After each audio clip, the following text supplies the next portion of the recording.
K7 family మెంబర్స్కి నమస్కారం. నేను తోటకూర రఘు.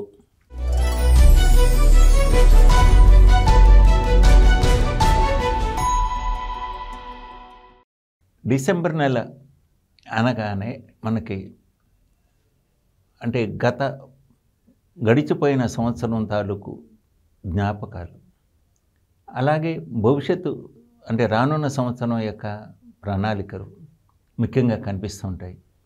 అంతకు మించి క్రిస్మస్, డిసెంబర్ 31 ఈ వేడుకలతో అంత స్థాయిలో తెలుగు వాళ్ళు అంటే భారతీయులు గుర్తుపెట్టుకునేవి రెండు ఉన్నాయి. డిసెంబర్ 4 ఘంటసాల గారి జయంతి, డిసెంబర్ 6 బాబా అంబేద్కర్ గారి వర్ధంతి. ఆయన 1956 డిసెంబర్ 6న ఢిల్లీలో పరమపదించారు. అంటే పుట్టినరోజు అంటే చనిపోయిన వారి యొక్క పుట్టినరోజు జయంతులు, చనిపోయినటువంటి అంటే గతించినటువంటి వారి యొక్క చనిపోయిన దాన్ని అంటే వర్ధంతులు, వీటిని ఎందుకు మనం స్మరించుకుంటామంటే వాళ్ళు ఈ యొక్క జాతి సంపద, ఈ జాతి నిర్మాణంలో, ఈ జాతి యొక్క దిశ నిర్దేశనంలో వాళ్ళ యొక్క పాత్ర చాలా గొప్ప పాత్ర పోషించారు. అంటే ఈ రోజున బాబా అంబేద్కర్ యొక్క వర్ధంతి కనుక అంబేద్కర్ గారి గురించి మాట్లాడుకుందాం. ఒక కమ్యూనిజం, రిలీజనిజం అంటే మన ఇట్లాగే ఇజమ్స్ అనేటువంటి దాన్ని తీసుకుంటే ఈ అంబేద్కరిజం అని చెప్పేసి ఒకటి మనం ఖాయం చేయాల్సి ఉంటుంది. ఆయనదంటూ ఒక ప్రత్యేకమైనటువంటి ఆలోచన ధోరణి ఉంది. అంటే మహమ్మదీయులకి ఖురాన్ ఎంత పవిత్రమైందో, ముస్లింలకు బైబిల్ ఎంత ప్రమైందో, హిందువులకు భగవద్గీత ఎంత ప్రామాణికం అంటే పవిత్రమైందో, అలాగే భారతీయులకి రాజ్యాంగం అంత పవిత్రమైంది. రాజ్యాంగ రూపకల్పనలో ముఖ్య పాత్రధారి, అందరినీ సమన్వయం చేసుకొని ఇచ్చేసినటువంటి బహుముఖ మేధావి అయిన. అంటే వీళ్ళు ఇప్పుడు ఈవేళ మనం అంబేద్కర్ యొక్క విగ్రహాలు ఊరూరా కనిపిస్తాయి. అంటే వాళ్ళు ఆ యొక్క విగ్రహాలను చూస్తున్నప్పుడు లేకపోతే ఆయన దగ్గర చేస్తున్నప్పుడు ఏమిటంటే ఆ యొక్క అంబేద్కరిజం గురించి, ఆయన యొక్క బాల్యాన్ని గురించి, లేకపోతే ఆయన ఆలోచనల గురించి వీళ్ళందరికీ తెలుసా అనేటువంటి ప్రశ్న ఒకటి నాకు కలుగుతూ ఉంటుంది. ఆయన చాలా పేద కుటుంబంలో, చాలా పేదరికంలో, చాలా తండ్రి ఉన్నటువంటి స్థాయి నుంచి అంటే చిన్న స్థాయి నుంచి కష్టపడి ఇష్టపడి చదివి అంటే అత్యున్నతమైనటువంటి భారత రాజ్యాంగ రూపకల్పనలో ప్రముఖ పాత్ర వహించే ఆ స్థాయికి ఎదిగాడు. ఆయన జీవన విధానం, ఆయన యొక్క లక్ష్యం, ఆయన ఏం ఆశించాడు ఏమిటి అనేటువంటిది భావితరాలకి తెలియాలి. ఆయన అంటే మనిషి అన్నమాట ఒకడు నిర్ణయం కనుక తీసుకుంటే దీన్నే మన హిందువులు అన్నమాట సంకల్పం అంటారు. అట్లా చేసుకున్నటువంటి కనుక సంకల్పం చేసుకొని ఒక లక్ష్యాన్ని చేరుకోవటానికి ఒక వ్యక్తి ఎంత కష్టపడితే, చదువుకుంటే, పరిజ్ఞానం కనుక ఉంటే ఎంత స్థాయికి ఎదగలడు అని చెప్పటానికి ఒక గొప్ప ఉదాహరణ అంబేద్కర్ గారు. అలాగే ముక్కుసూటితనం, తాను నమ్మినటువంటి సిద్ధాంతాలని కట్టుబడి ఉండటం, ప్రలోభాలకు లోబడకుండా ఉండటం ఆయనలో ఉన్నటువంటి గొప్ప లక్షణాలు. అవి ఇప్పుడు మనం ఛత్రపతి శివాజీ గురించి తల్లి చెప్పినటువంటి కథలు కానీ, లేకపోతే ఆయన ఏ విధంగా దేశభక్తుడుగా, హైందవ భక్తుడుగా ఆ తల్లి తీర్చిదిద్దింది అనేటువంటిది ఛత్రపతి శివాజీ కథలో మనకు తెలుస్తుంది. అటువంటి గొప్ప చరిత్ర కలిగినటువంటి వ్యక్తి అంబేద్కర్. ఆయన అంటే అంటే మన యొక్క మత ప్రాతిపదికగా అన్నమాట భారత, పాకిస్తాన్, బంగ్లాదేశ్గా విడిపోయింది. అంటే అప్పుడు తూర్పు బంగాలు అంటే తూర్పు పాకిస్తాన్, పశ్చిమ పాకిస్తాన్ అని చెప్పేసి ఉండేది. ఎట్లాగా అంటే మత ప్రాతిపదిక అది విడిపోయింది. కానీ ఆయన యొక్క ఒక తత్వాన్ని, ఒక దానికి బుద్ధిజాన్ని అంటే కుల మతాలకు అతీతంగా ఉండాలి అనేటువంటి భావనతో బుద్ధిజం స్వీకరించారు. అట్లాగే స్వాతంత్రం తీసుకొచ్చిన కాంగ్రెస్ పార్టీతో కానీ దీంతో కానీ అంటగాగి మంత్రి పదవులు ఏదో ఆశించలేదు ఆయన. తనకంటూ ఒక పార్టీ, తన సిద్ధాంతాన్ని ప్రచారం చేయటానికి, తాను నమ్మిన విషయాన్ని బయటికి ప్రచారం చేయటానికి ఒక పార్టీని పెట్టుకున్నాడు ఆయన. ఆ పార్టీకి అంటే ఒక సిద్ధాంతకర్త ఆయన. అటువంటి వాళ్ళందరూ కూడా ఏమిటంటే మేధావుల వరకే పరిమితం. ఆయన వాళ్ళ ఆలోచనలు కానీ వాళ్ళ యొక్క ప్రసంగాలు కానీ పామరులను చేరవు.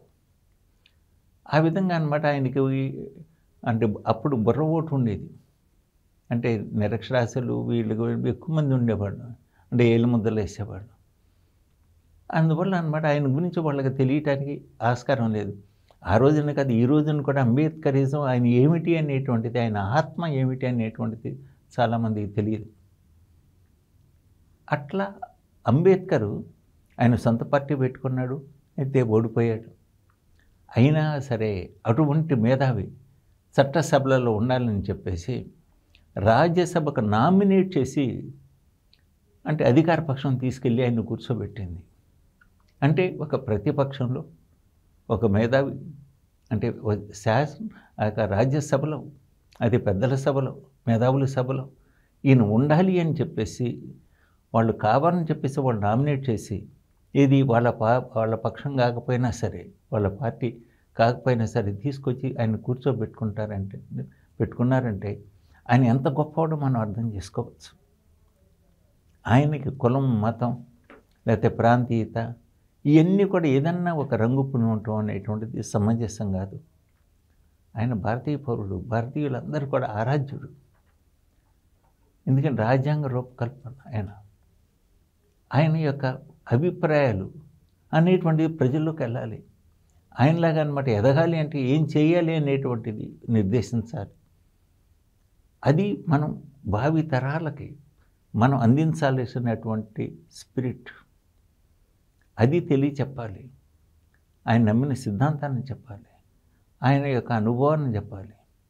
ప్రతి అనుభవాన్ని అప్పుడే ఈ యువతరం అన్నమాట ఆయన యొక్క అడుగుజాడలు నడవటానికి ప్రయత్నం చేస్తారు.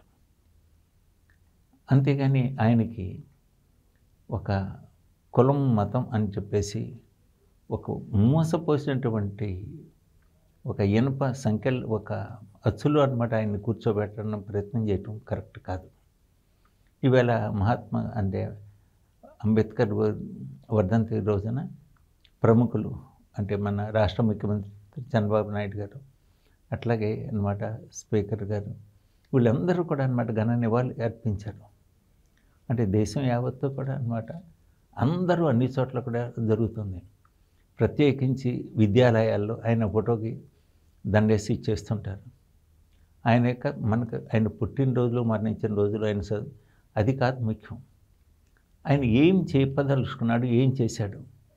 రాజ్యాంగ రచనకు అన్నమాట అసలు ఎన్ని దేశాల యొక్క రాజ్యాంగాలను ఆయన అబ్జర్వ్ చేసి, గమనించి, అధ్యయనం చేసి, వాటిలో ఉన్నటువంటి మంచిని తీసుకుని మన రాజ్యాంగంలోకి అన్నమాట పొందుపరిచాడు. అంటే దానికి ఆయన ఎంత కష్టపడి ఉన్నాడో ఒకసారి ఆలోచించండి. అలాగే రాజ్యాంగంలో మతపరమైనటువంటి విశ్వాసాలకు తగ్గట్టుగా ఉంటాయి చట్టాలు, ప్రత్యేకించి వివాహం కానీ, ఆస్తి హక్కులు కానీ, ఇవన్నీ. సో వాళ్ళ యొక్క మతపరమైన విశ్వాసాలను గౌరవిస్తూ అక్కడ అన్నమాట ఆ రాజ్యాంగంలో చోటు కల్పించారు. అదంతా కూడా అంటే ఆయన ఎంతగా ప్రతి ఒక్క భారతీయుల్లో ఉన్నటువంటి అన్ని జాతుల యొక్క అన్ని సంస్కృతుల సంప్రదాయాలని గౌరవించి వాటికి ఉన్నత స్థానం, సముచిత స్థానం కల్పించారనేటువంటిది అంబేద్కరిజంలో కనిపిస్తుంది. అది మనం తెలుసుకోవాలి. ఏకత్వంలో భిన్నత్వం, అదే భారతీయత, అదే అంబేద్కరిజం. ఆయన అందరినీ అన్ని విధాలను అర్థం చేసుకున్నాడు. అందరికీ కొన్నమాట అవకాశం ఇచ్చాడు. భారత రాజ్యాంగం ఉన్నంత గొప్ప రాజ్యాంగం ఇంకా ప్రపంచంలో ఎక్కడా లేదు. ఇది మన యొక్క అది అంబేద్కర్ యొక్క కృషి ఫలితం. ఆయన అన్ని సబ్జెక్ట్స్ మీద అందరినీ కూడా సమన్వయం చేసుకుంటూ, అందరినీ కూడా అన్నమాట సమాధానపరుస్తూ, అది ఫైనల్ కాపీని అన్నమాట తీసుకెళ్ళి ప్రజెంట్ చేశాడు. అవుననిపించుకున్నారు.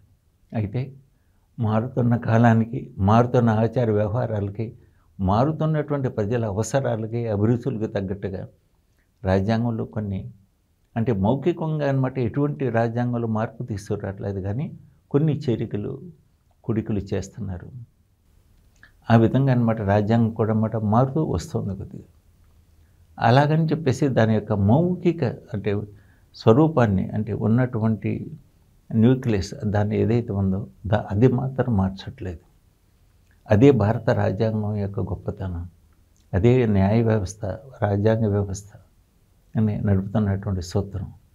అంత రూపశిల్పి ఆ మహానుభావుడు యొక్క ఈవేళ వర్ధంతిలో రోజున మనం స్ఫురణకు తెచ్చుకోవాల్సింది ఆయన యొక్క ఆశయాలను, ఆయన జీవన విధానాన్ని, ఆయన యొక్క ఎంత నిరాడంబరంగా బతికాడు, ఏ విధంగా ఆయన అంతిమ కాలం గడిపాడు అనేటువంటిదే మనం తెలుసుకోవాలి. మన భావి తరాలకు చెప్పాల్సిన బాధ్యత మన మీద ఉంది. లేని పక్షంలో ఈ రాజ్యాంగకర్త ఎవరు ఏమిటి అనేటువంటిది మన రాజ్యాంగం యొక్క గొప్పతనం గురించి మన భావితరాలకి మనం చెప్పకపోతే ఇంకెవరు చెప్పరు. అందుకే ఈ రోజున ఆ మహాత్మునికి అంజలి ఘటిస్తూ సెలవు తీసుకుంటున్నాను. సెలవు.